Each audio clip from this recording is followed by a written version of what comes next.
So we are super lucky to have Dr. Jeff Bielicki here with us. He is one of our own. He is a professor in the College of Engineering, civil, environmental, and I can't geodetic.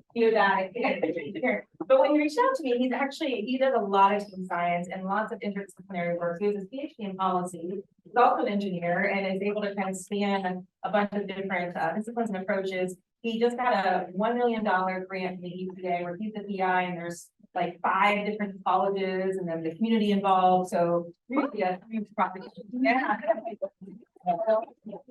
He's gonna share a bit about that project, and then also just generally give you insights on like teen science and kind of this is the future. So Dr.'s gonna share with us. So turn it over to you. Well, thank you, Stephanie. I'm going to start out. There's been a large change in the Glenn College since I joined 10 years ago. It's actually the Glenn School when I joined.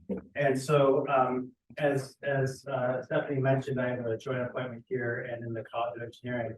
But apparently, sometimes there's some confusion, and I get left off like the back of the and it has ramifications where my mail slot disappeared. So the other day I came in and I had no more mail slot. So to give you some context, yes, I am around. I am here. Sometimes a little mini me comes with me. And Trevor, who's the dean of the Glenn College, more recently has been putting me on chairing certain committees so that I have to perform at a little bit about me. As Stephanie said, my background is in mechanical engineering, and I worked for a while at Fermi National Accelerator Laboratories, Department of Energy National Lab outside of Chicago, where I was in charge of designing the doses that make antiprotons. Why do you make antiprotons? They don't exist naturally. Why you make them? So you can smash in the protons and look at the pieces. So I was working on all sorts of high radioactive environments, high vacuum environments. I also, for fundamental particle physics research, I also worked for a little bit at the laboratory for laboratory for laser energetics. They're trying to achieve laser-induced nuclear fusion. That has been achieved in the past few years. That gotten more energy out than put in. So there's a lot of accomplishments there. And while I was working as an engineer, I did what many young enterprising engineers do. I got an MBA, and that damn MBA screwed up my life because it exposed me to things that weren't technical. I had this path. I was going to get a PhD in mechanical engineering and change the world. I actually started a PhD in engineering after that MBA, but this economics, organizational behavior, and strategy that I was introduced to during my MBA was rattling around and made too much, and so I quit and took a leave of absence. I went back to school, got an MPA, and then ultimately my PhD in public policy. And part of the reason for the shift was because the experience at the National Lab had really resonated with this notion of science and research that's at the frontier that you don't necessarily have a business case for. You're doing it to understand things. And there's a huge role for the government in that, right? There's no profit motive, so businesses aren't going to invest with the public money through tax dollars. So it has to go to this sort of basic research. And also, while I was at Fermi Lab, I started getting itchy about overturning our energy system and understanding the ways that we could do that to address a lot of the ills, and I'll get to that in a little bit, about how the present energy system operates and the environmental, social effects of it. But understanding too that this doesn't just happen, that the government has a large role in incentivizing new technologies and overall change. And so that's what landed me in this realm of public policy. So along the way, I mentioned I worked on anti-proton making machines. I've also worked at Los Alamos National Lab and Fermi National, Oak Ridge National Lab, 2 other Department of Energy National Labs as part of the broader Department of Energy system. Los Alamos is in New Mexico, Oak Ridge is in Tennessee. And I've been to and have IDs at 4 other Department of Energy National Labs. So energy in the Department of the National Lab system is one with me. Since I joined here in 2013, as Stephanie mentioned, I'm on the faculty of Civil Environmental and Genetic Engineering. the joy of coming here with the John Glenn College of Public Affairs. I'm also affiliated with the Environmental Science graduate program. I have a number of roles here at OSU. In addition to just being plain old professor, that's not enough. I'm a research lead for Sustainable Energy at the Bielicki Institute, our campus-wide institute. I'm also on advisory committees for ERIC, the Enterprise Research, Innovation, and Knowledge around energy and climate change. Have been a member of the Sustainability Education and Research Visioning Committee. This is the Provo-led initiative that is going on right now.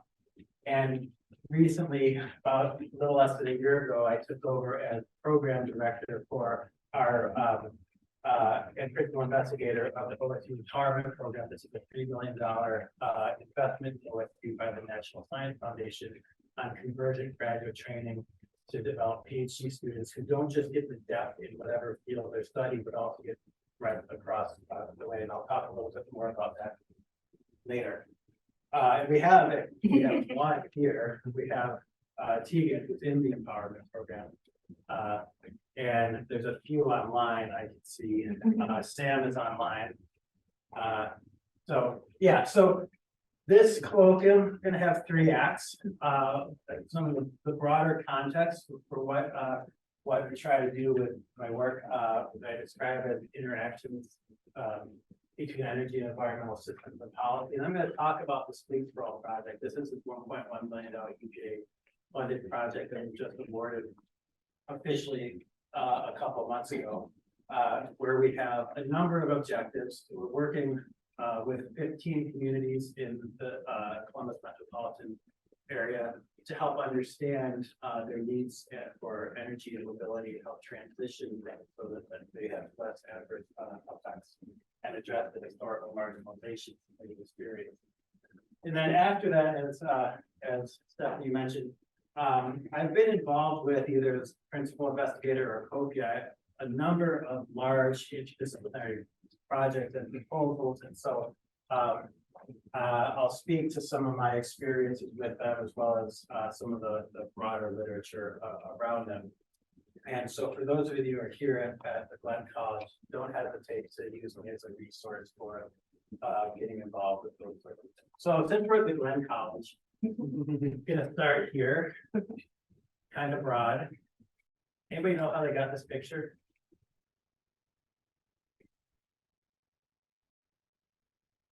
They did. It's an artist rendition. We'll turn around and take the picture. But we're also here. This is our gross domestic project going back to the late 40s. We have enormous growth in our gross domestic product. A lot of wealth has been created here in the United States and throughout around the world. The distribution of that wealth isn't equal, but in order to generate this wealth, we use a lot of energy. This is our U.S. total energy consumption going back the same time frame. You see, it's sort of plateaued over the last 15 or so years. And you can see how our use of energy has come from a variety of different primary energy sources. Namely, you can see some important trends that our reliance on coal has decreased. Our reliance on natural gas has increased, so has our reliance on renewable energy technology. There's a lot of important consequences, not only for the economy and the way we do things with energy, but also for environmental and social contexts. So we are here. Again, our use of primary energy has basically flattened over the past 15 years. And our carbon dioxide emissions, the principal contributor to climate change, from the United States has decreased. While our primary energy has plateaued, our CO2 emissions from the use of energy has decreased, which is good. We're on the right trend there.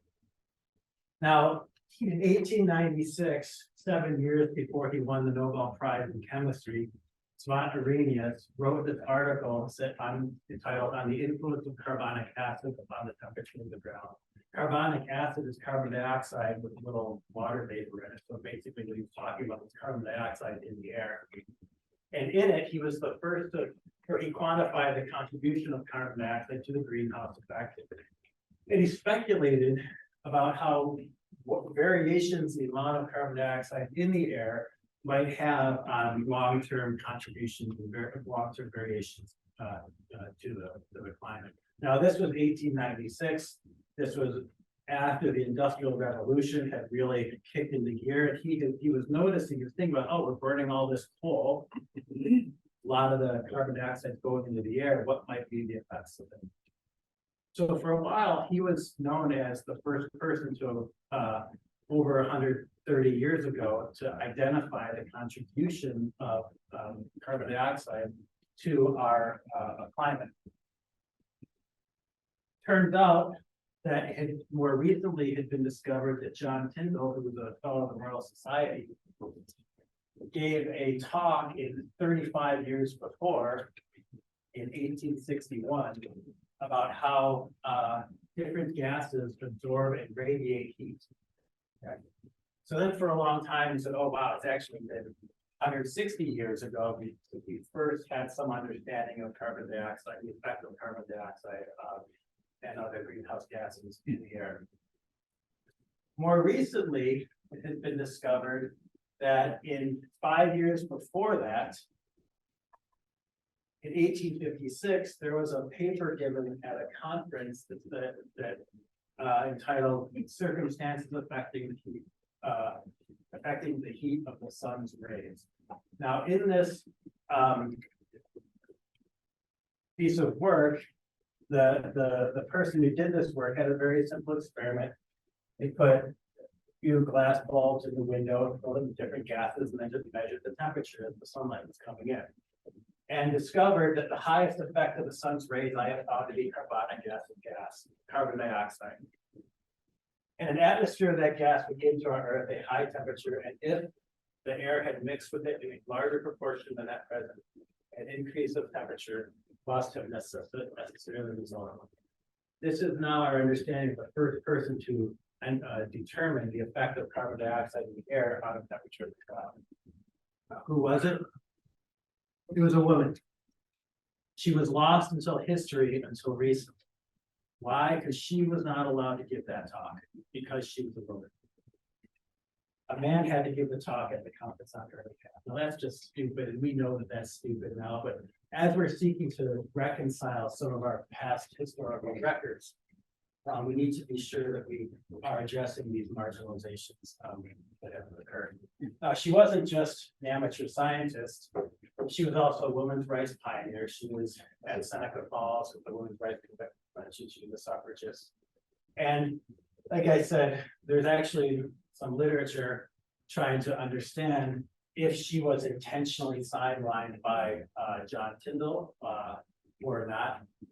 The conclusion is probably not, because they're on different sides of the ocean. But still, the fact that she wasn't allowed to present her work at a conference is no good. So we've known for 160 plus years that carbon dioxide and greenhouse gases in the air can warm the climate. Now, this is a different historical record. This one is measurements of carbon dioxide in the air since the late 50s. You can see a steady trend upwards. And if you go back 2,000 years, you can see for a long period of time it was relatively flat, roughly 275 parts per million. We're now at above 420 parts per million. Very much correlated to being driven by the Industrial Revolution and the large reliance on fossil fuels and the carbon dioxide that has been really accelerated how much carbon dioxide we need. Now, going back 800,000 years, there's always been variations, natural variations in the Earth system that lead to natural variations in the amount of carbon dioxide in the air. And we know that variations in carbon dioxide in the air have led to, again, back 800,000 years, led to variations in the temperature on the Earth. And so when we look at this record, the problem is we are here.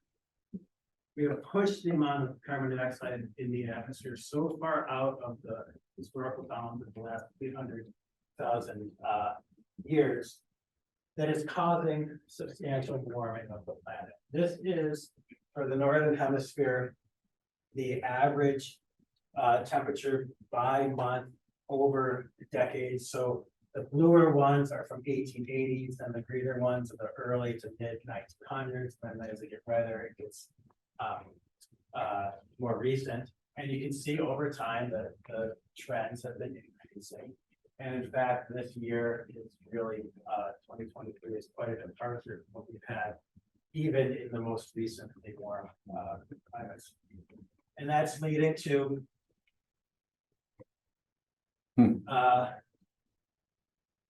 Earth is heating up basically everywhere. Parts of Antarctica are cooling, but this is relative to a mean. This is just for August, so it was winter time down there right now. Anyway,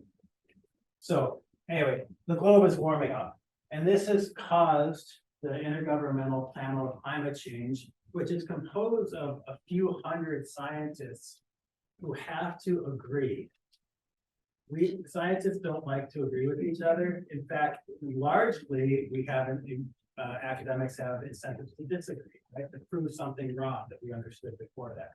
So there's a few hundred scientists who get together to agree, and their governments approve the report. So these reports that have been issued about every 5 or 6 years since the early 90s are conservative and outdated by the time they're released. Okay. So the most recent one in 2021 said that it is indisputable, again, this is conservative, indisputable that human activities are causing climate change, making extreme climate events, including heat waves, heavy rainfall drops, more frequent and severe. Recent changes in the climate are widespread, rapid, getting worse. It's affecting every region of the earth in multiple ways and will continue to get worse. Unless we do something quickly and at an extremely large scale, we won't be able to limit warming below 1.5 degrees C above what it was before the Industrial Revolution. Remember that graph was carbon dioxide was pretty flat, and then the Industrial Revolution it took off. There's some changes to the climate system. Again, the climate system is the envelope in which we have evolved and we are adapting. Okay, so we are pushing the climate out of that region that we have evolved in. Unless we go back, there's some changes that we can't go back from, but some can be slowed and other can be reduced if we limit warming. All this is to say that at present, if you go back to that graph of the energy that I'm using, most of it was fossil fuels. 75% of the way we use energy today still for our economy is wrecking the environment of how much our economy and our well-being. And this is largely what's been motivating a lot of my work since I went back to school after making protons. So we need to reverse course. We need to slow, stop, and reverse the accumulation of greenhouse gas in the atmosphere, but we have to do it on more than just greenhouse gases. Climate change is a threat to human well-being and the health of the planet, and we have an urgency for climate action that focuses on equity and justice. Again, the benefits we've yielded have not been equally distributed, and the consequences of climate change in life are not equally distributed either. So that's sort of sets some of the background for our Fleets for All project. Fleets for All, again, this is that $1.1 million grant for EPA. It's facilitating local electrified energy and transportation services for all. What are we doing here? Well, I just mentioned and showed how greenhouse gas in the atmosphere are really warming the climate and really affecting the weather around the world. So we need to overhaul our energy infrastructure, the way we do things, our relationship with energy. We need to not only correct the consequences of it. At present, in the United States, transportation accounts for about 28% of those carbon dioxide and other greenhouse gas emissions, whereas the use of energy in our houses and where we work as another 13%. So about a little bit more than 40% comes from how we move and what we do in our homes and where we work. Now, we also have a long history of historically marginalizing communities. We have a tendency to discriminate, to site polluting infrastructure in their backyard. We have, as a result, a lot more exposure to pollutants, not just because we're citing polluting infrastructure in where these communities live, but also these communities tend to rely more on public transportation. So they stand on the side of the road waiting for the bus, for example. While they're standing on the side of the road, they're sucking in all the exhaust from the cars and trucks and buses that are going by. As a result, they have more adverse health outcomes, more vulnerability to disruptions when electricity goes out. They have a harder, they're less resilient to it. And they have a host of other socioeconomic challenges. Because of this long history, this record we have of sidelining vast portions of our society, the day that President Biden took office, he issued an executive order on advancing racial equity support for underserved communities through the federal government. And that has been underlying a lot of the consideration and investments that the government has been making, especially the Department of Energy and the Environmental Protection Agency, since Biden took office. One of the things that is helpful from a greenhouse gas emissions standpoint is a shift towards electrified mobility. Rather than having cars running on gasoline, if we switch to electric cars, then you don't have any tailpipe emissions. You don't have any tailpipes to emit from an electric car. Okay? You also, if you have an electric car or bus or whatever, the emissions, if they occur, come from that generation of electricity. That generation of electricity, either in a centralized power plant or wind and solar that's more dispersed, don't have any operational emissions. It's coming from a centralized power plant. It's a lot easier to capture the junk that's coming out than it is from billions of cars, small mobile sources. So one of the things we need to do to transition to electric vehicles is have electric vehicle charging infrastructure.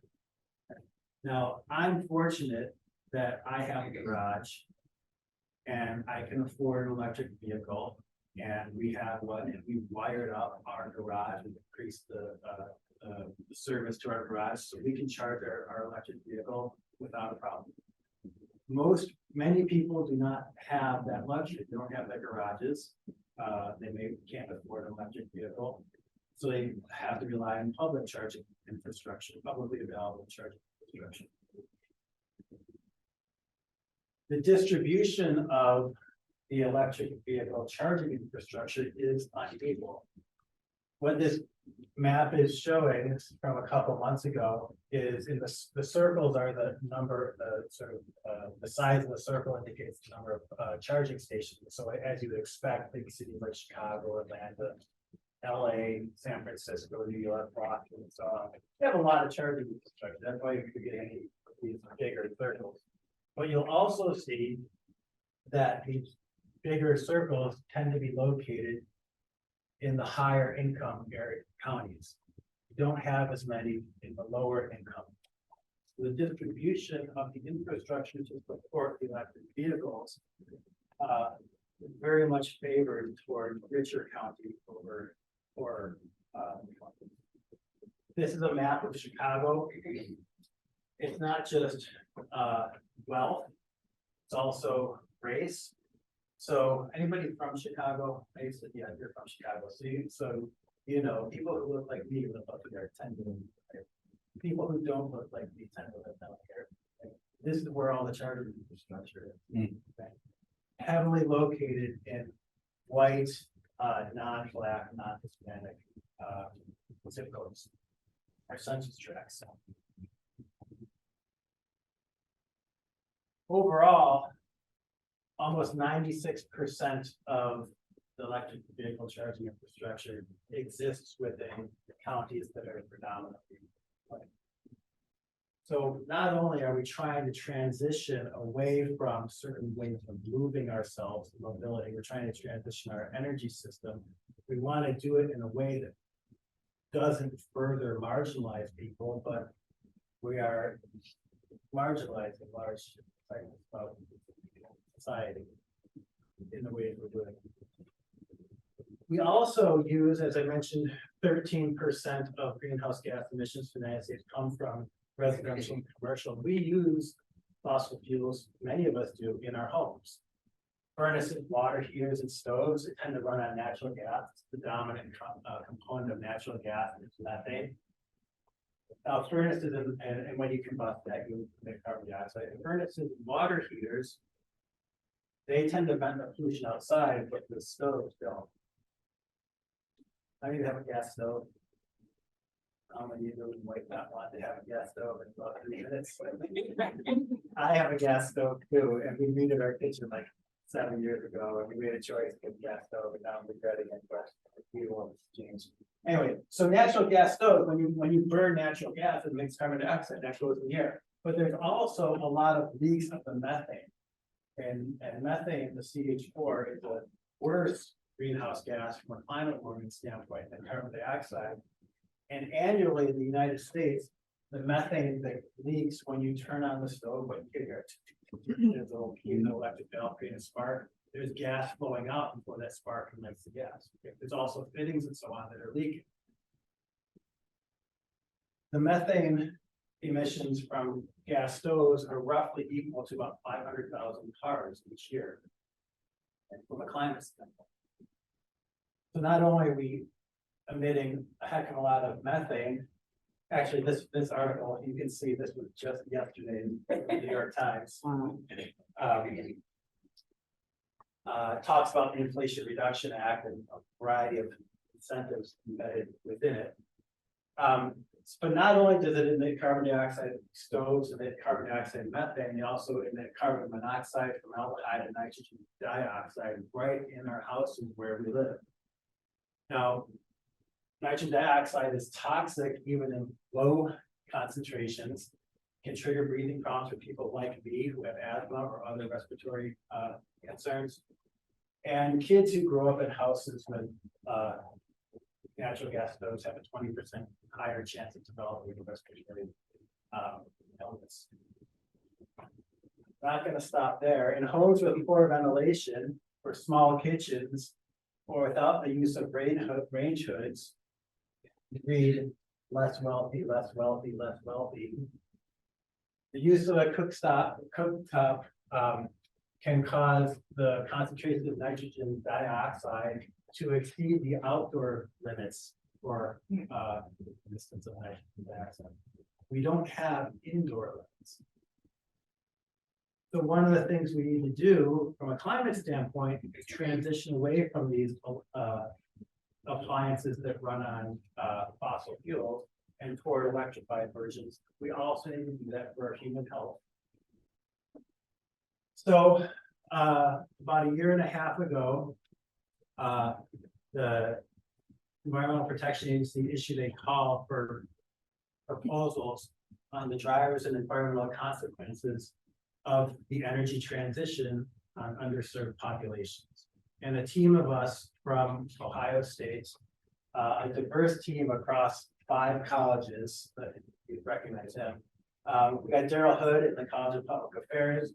We got Andy May, who is an air pollution expert in the College of Engineering, my department, Civil Environmental Genetic Engineering. We have Jeffrey Jaquette, a rural sociologist who does a lot of work with communities to understand their perceptions and how they're being affected by energy transitions. Gwen Lay, who is in the Department of Geography, she's a social scientist who does a lot of transportation-related work.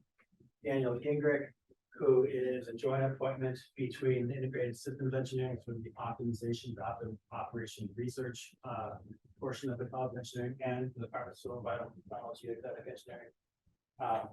And Martina Levy, who's a postdoc here in OSU in the Department of Civil Environmental and Geoengineering. We came together, we put together this proposal in response to this EPA funding opportunity. Where the Fleets for All project, it's a community engaged effort to bend the trajectories toward electrified energy and mobility in ways that seeks to improve the conditions for 15 underserved communities, historically underserved communities in the Columbus metropolitan area. So it's not just those of us from these 5 colleges at Ohio State. We have the Electrification Coalition, which is a national organization. We, those of you that forgot we're Ohio, whether it's Columbus metropolitan, I gave this talk at a national conference like we did, I pointed out, so I could do the slide. The Mid-Ohio Regional Planning Commission is another one of the partners. They have jurisdiction over, I believe it's 15 counties that are in central Ohio. We also have Franklin County Public Health, which operates in Franklin County. And then the City of Columbus, Sustainable Columbus in there. So these 4 partners. Now, I mentioned that we're working with 15 communities in the Columbus metropolitan area. They have all the hallmark effects of having been historically underserved and marginalized. Things like higher asthma rates, lower life expectancy, higher infant mortality, lower birth rates, higher incarceration rate, more violent crimes, less likely to have earned a high school diploma or a GED, and much higher unemployment, and higher vacancy rates than Franklin County in general. These 15 communities within Franklin County have all these effects of having been historically marginalized relative to Franklin County as a whole. So what are we seeking to do with this work? Our first objective is to partner with the local community. This is not me or anybody on our team doing some analysis on an ivory tower saying, okay, this is what you should do. This is how you should live your life. This is how you should go about things.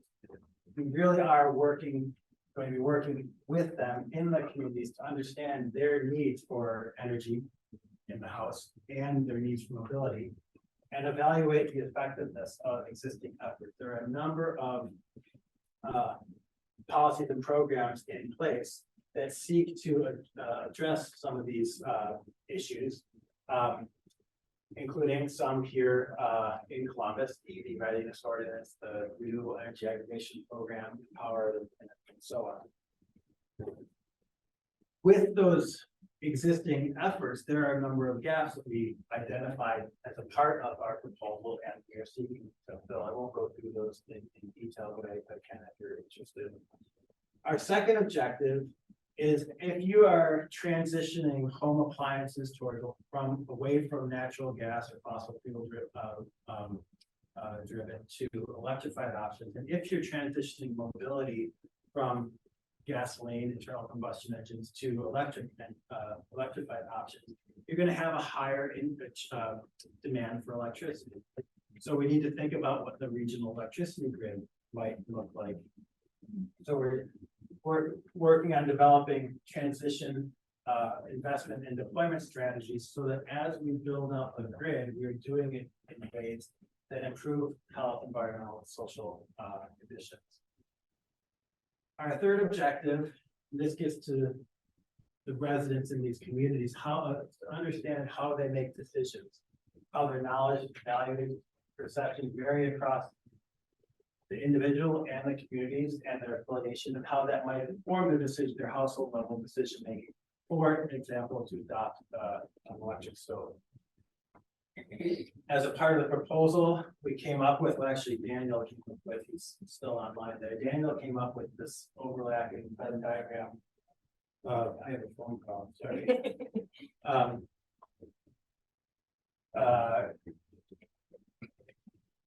Constraints on this overlapping diagram of the ecosystems around which that influence our decisions. So we have the information, what we're aware of, we have our value and identity, I'll get into that more in detail, and we have the constraints. What we're aware of and the constraints for influence our budget, the constraints and our values and identities, our socioeconomic conditions and our perceptions around it. Our decisions are made in the center, right here. What influences our values? We have a whole host of them. Like we have our own behavioral influences and we have the socioeconomic conditions that influence them. We have our community that we live in and the organizations that we are a part of. I'm a part of Ohio State. Right? I'm also a part of a few professional organizations. I was raised Lutheran, part of a religious organization growing up. All of these sorts of things can influence how have influences on our values and our identities. Government, institutional, and larger cultural overlapping influences on our own value and identity system. And again, the individual and household decision making is made right in the center there. So the third part of the third objective is to understand where people are coming from in these 15 communities, what influences their decision making, and then working with some of our partners to help inform inform those perceptions to understand how decision making happens and could happen differently going forward. So I sort of built up this causal loop diagram. That's the whole thing. That's a simplified representation of our project.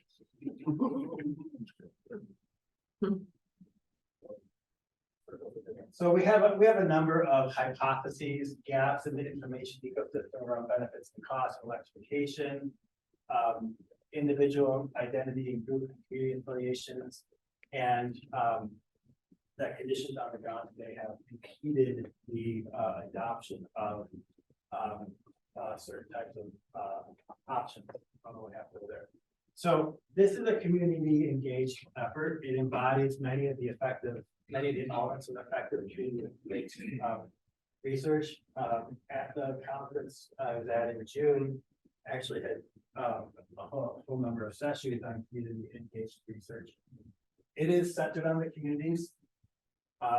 We really want to affect change. We're just not going to publish papers and go and do something else. We really want to help change what's going on out there, seeking to build capacity in the communities. And again, it's not just us saying this is how you should do it. It's us working with people in the communities, sharing the leadership on it. There's also UNISPUT is an example of not equitable value of scholarship by, in this case, a woman. So there has been concern about valuing scholarship around community engaged research as well as valuing scholarship done by people of certain populations. Another element of effective community engaged research is resources actually flowing to the communities, sharing the data, and not just me as the white man presenting the way I would want to communicate or be communicated with, but also understanding the cultural context around how people want to communicate with and disseminating things in those ways, and as well culture specific assessments. So again, we're seeking to bend trajectories by identifying barriers to adoption of electrified home appliances and electric mobility, improve outcomes for those at the margins around mobility and appliances. There are a lot of ways to get involved with this work. While we got the $1 billion from EPA, there's a whole host of things that we could do to build this out. I listed just a few here. Like, for example, we have people who care about food security and food desert right there. We're going to be working in these communities, doing interviews, focus groups, having surveys. We could add a few questions, right? As long as we avoid the sort of death by survey questionnaires. But we can collect information that might be useful from other people. There are a number of entities. We have 4 partners. We have the Electrification Coalition, Franklin County Public Health, the Ohio Regional Planning Commission, the City of Columbus. There are a whole bunch of institutions and organizations who have different purviews and different ultimate jurisdictions. How well do they fit and mesh together? What's missing? Who feels like they can do something but is being hampered by somebody else? Clearly, there's a role for policy now. The number of policies already on the books, and we could use build out much more effort in that way. Other things like urban heat islands, it tends to be hotter in the city than it does in rural areas because of all of our blacktop and lack of ecological surface. What if we're creating infrastructure? How might that affect resilience from climate and so on? So again, we have a lot of opportunities to build this out, even broader. I think have a list of about 30 potential ideas, but we'd be happy to, if somebody's interested in being involved, to talk with you to see how you might get involved in benefit from it. All right, so that's the place for any questions. I've been spewing at you. There's no COVID that I'm viewing. Any questions? Fine. Yes, Keith.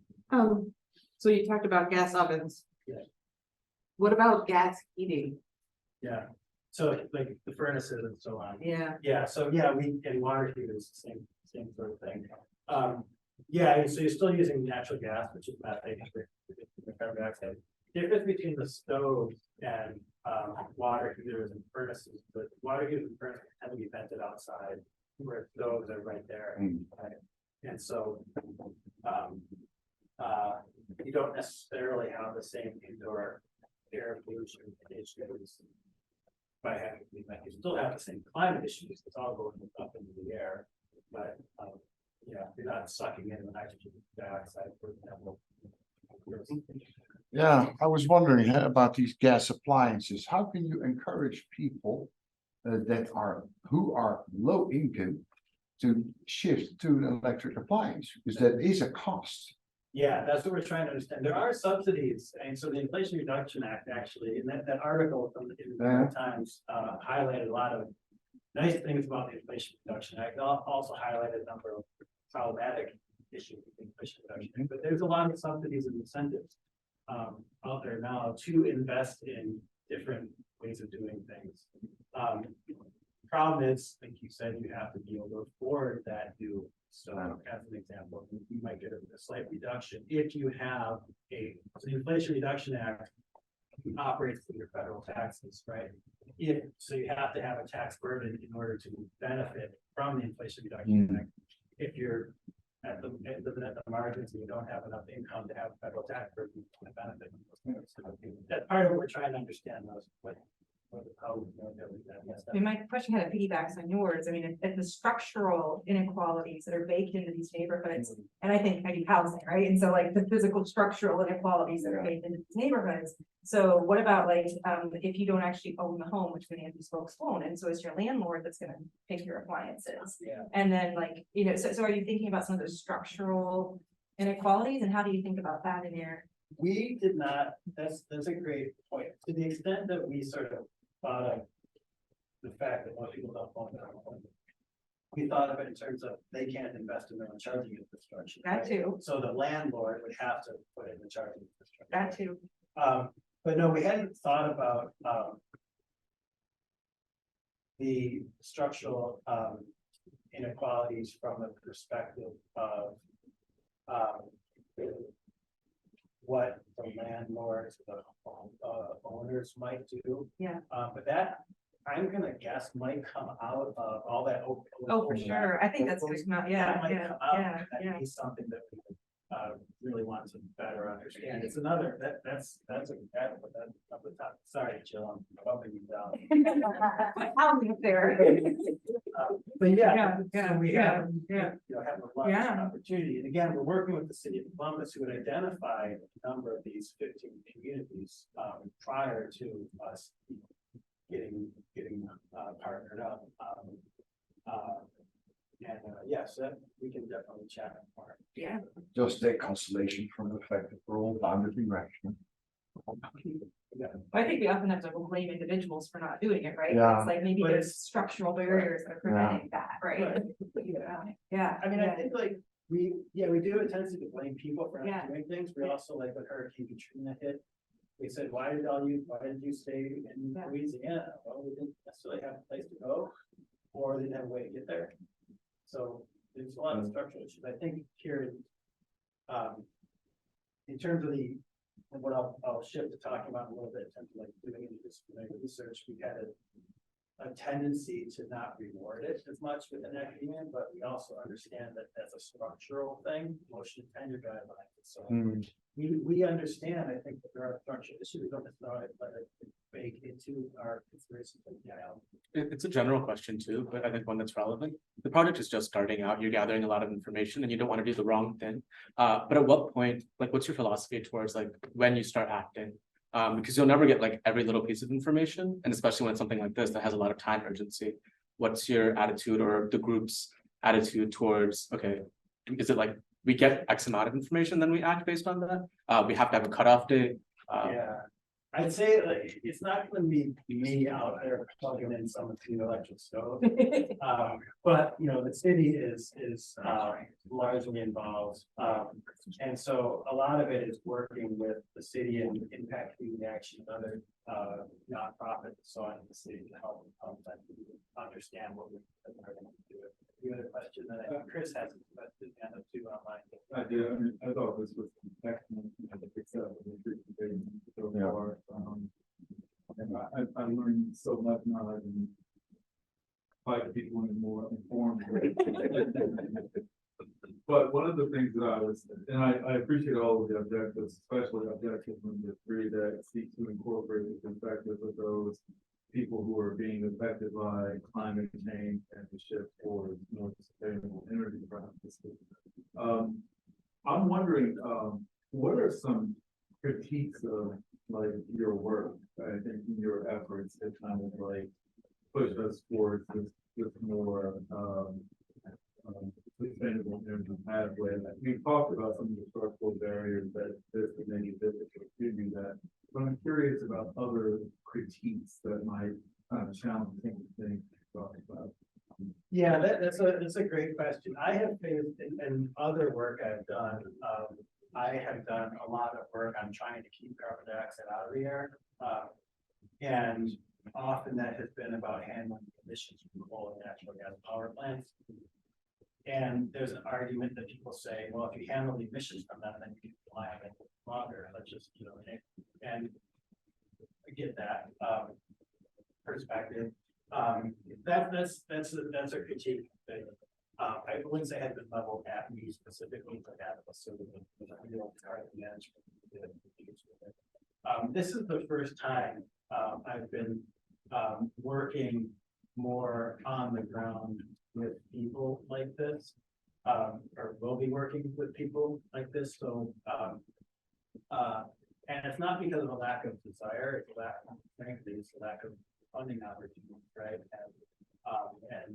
And having DEI related issues baked into the funding opportunities. I think some people might, you know, sort of get back to the question of, well, and we can make their own decision and not deciding this, then why do you care? Why you bother with some of the structure? I think people can have a perspective of, well, this will cost money, this will be government subsidies, this will be handouts, we have to already too many people on welfare and blah, blah, blah, blah, and all that sort of perspective that could be leveled, you know, those sorts of similar arguments could be leveled, funding against. That's a great question. Chris.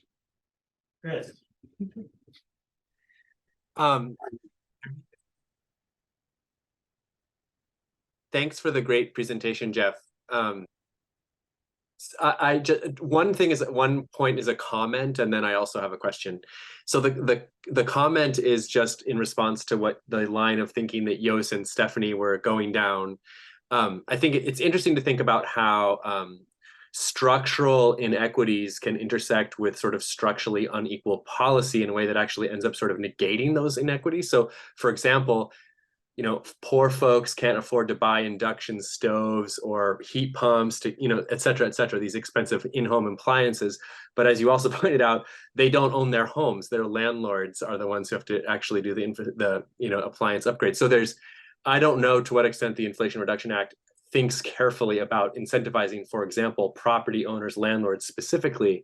But I think people have thought about that, and just to point out that that the policy is actually relatively well aligned with these extant structural inequalities in income distribution and property ownership. So just as a comment. The question is I'm just wondering if you got, when you start to get out there and talk to folks, something that I'm really interested in learning more about, and I'm wondering if this is in your interview protocol or whatever, is about the sort of reasons that people object to these kinds of things that are not structural, like sort of cultural affinities that they may, or ideological affinities they may have that prevent them from, for example, wanting to, you know, buy an electric vehicle or whatever. Of course, there's structural impediments to these things, but especially in a hyper-partisan context, environmentalism and environmental reforms and climate change and so on have taken their own sort of ideological cultural meanings taken on their own meanings. So learning about how those things are also affecting people's behavior is really interesting. And I'm just curious if the group is thinking about that, and if so, how.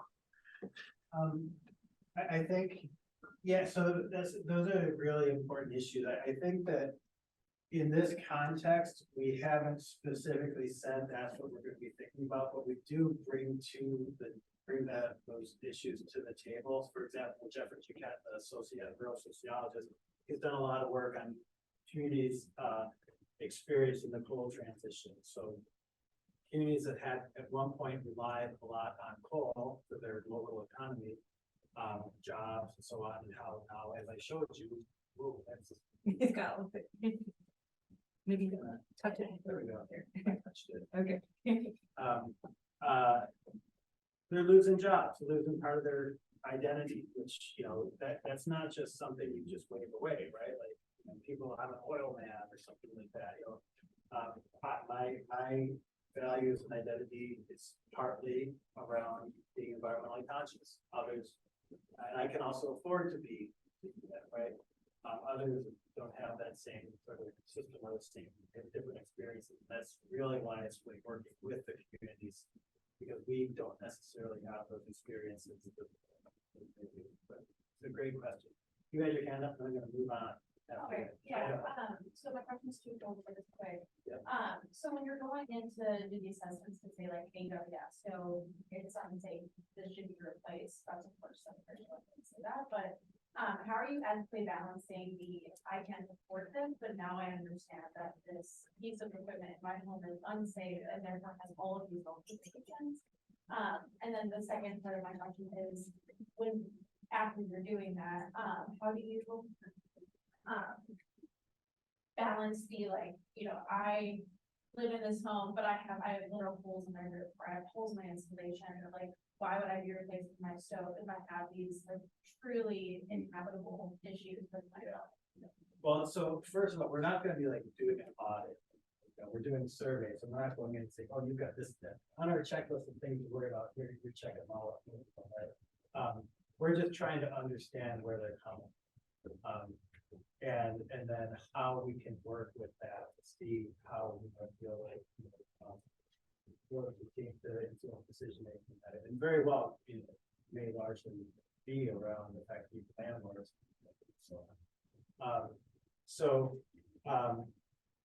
I hear the sort of the ethical issue of sort of highlighting, hey, you've got a disease, but that's a bad disease, but you know, now you know, sort of thing like that. That's the issue. But we're not really doing that audit. I forgot your second question.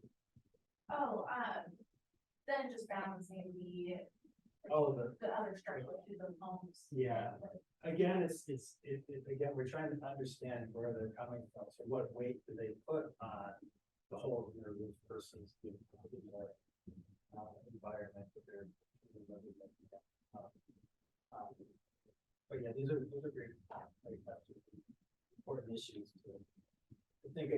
context. So this project, thank you for the questions. We've got 5 minutes left. All right, this project is one of a number of large interdisciplinary projects I've been a part of. When I came here, just got 1.9 billion from NSF, National Science Foundation for Sustainable Energy Pathways, and that grant was largely about using carbon dioxide that would go into the atmosphere instead of going in to put it underground to pull out geothermal heat. When I got here, we got $9 million from the Department of Energy for understanding what's going on with shale development in eastern Ohio. A few years after that, another $2.4 million I was a part of the Colloquium food, energy, water systems from the National Science Foundation. And this is in the context of as we're retreating from global engagement with directing various trade barriers. Tariffs and so on, as an example, how might that affect regional food, energy, and water systems in the Great Lakes region? As I mentioned before, I'm now the principal investigator of this $3 billion NSF National Research Traineeship. I've also been on or led a number of other $1 million plus proposals. This one I'm listing here is to the Department of Energy about co-locating solar photovoltaic on agricultural land and doing agriculture within the solar PV. But the reason I'm bringing up this is that I've worked with people from a heck of a lot of different disciplinary backgrounds and perspectives, and that's really what I like to do. And so as our time together is waning, and as Stephanie mentioned, that just give a few insights from putting together these interdisciplinary proposals as well as working on the projects. The first is back in 2014, I said yes once, and then that led to all that other stuff. Okay, and it was yes to reviewing a grant for $3,000, and then made the connections for me with Ohio State that led to all of the interaction with sustainability. It was actually part of the original proposal that ultimately led to the sustainability institute. One thing we're doing with Sustainability Institute is trying to cultivate relationships before the funding opportunities come out. So around some sort of topic, but cultivating people getting together around the common interests before you have to is really helpful.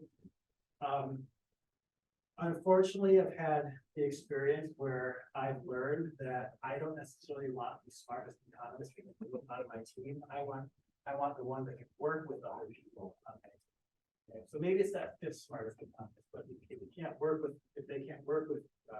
you, you don't want it. There's a difference between scientific expertise and collaborative expertise. The voices in the room matter.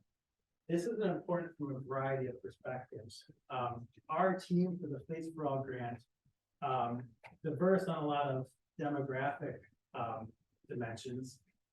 It's also diverse in faculty rank. We have assistant all the way to full professor. We also have a postdoc as a project manager.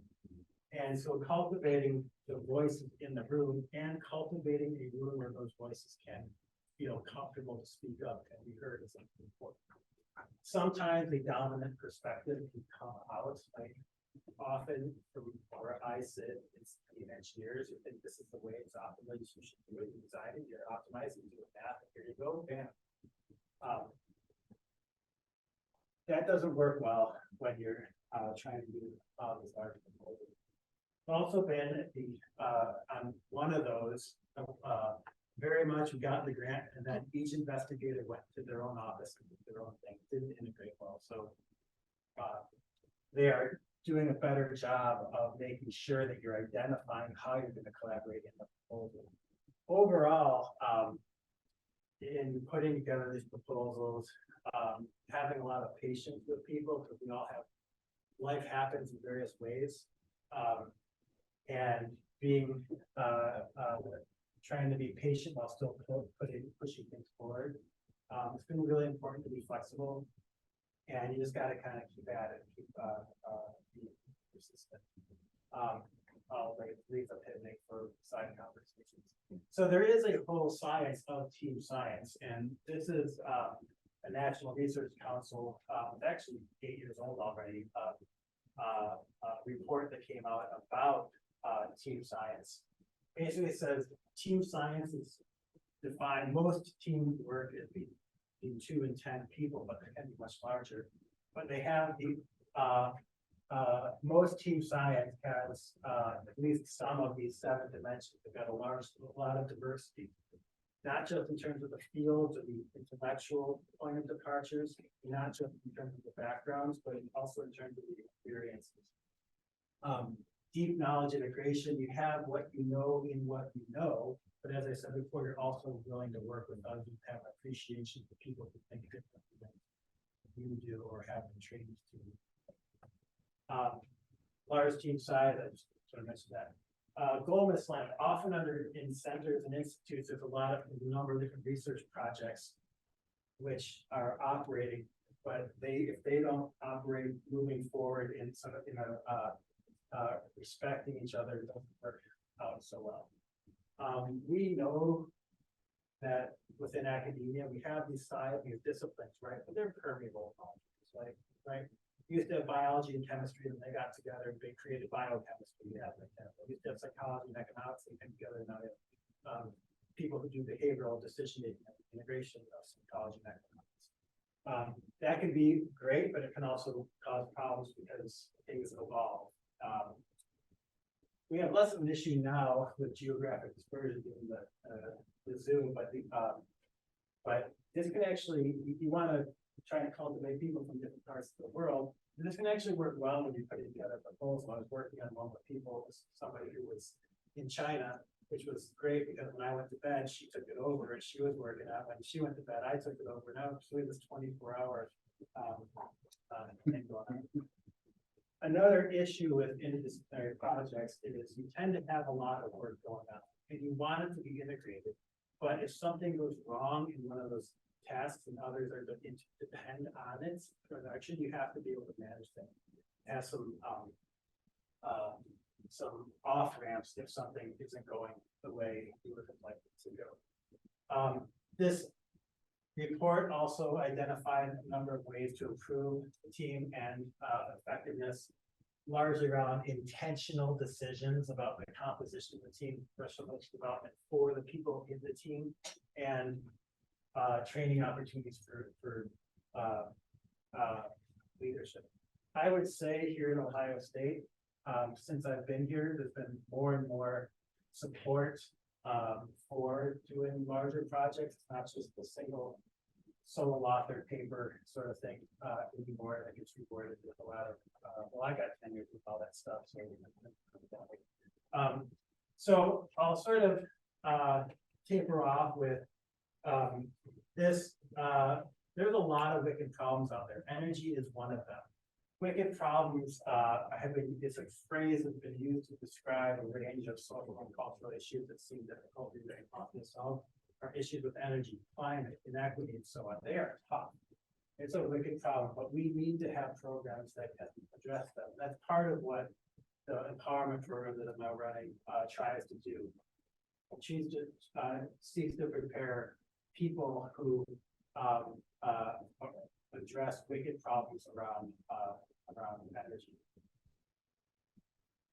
We also know that from work, this is actually people in our educational studies department here at the university, that a lot of entering graduate students want to work on these highly consequential problems.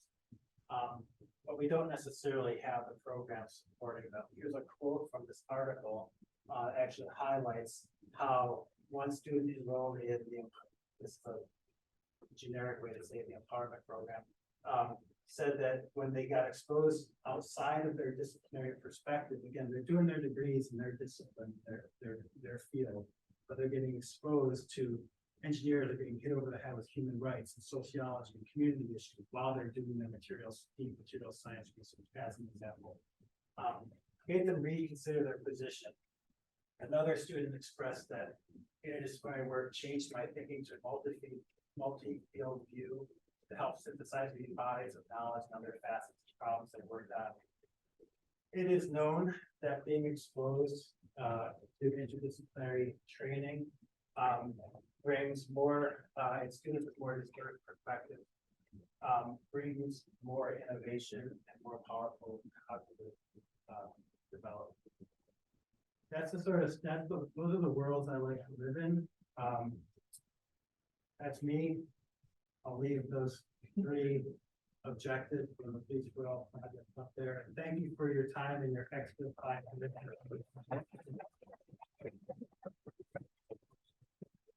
If anybody has questions, maybe you'll be here for a minute or two. And please sign your sheets at the table if you haven't You already. can justify on pizza. You want the pizza, sign up. And next week will be Carolyn Barnes. No, I saw. That's great. Yep. Thanks, Jeff. Great talk. Thank you, Grant. You're very good. You can do all the way.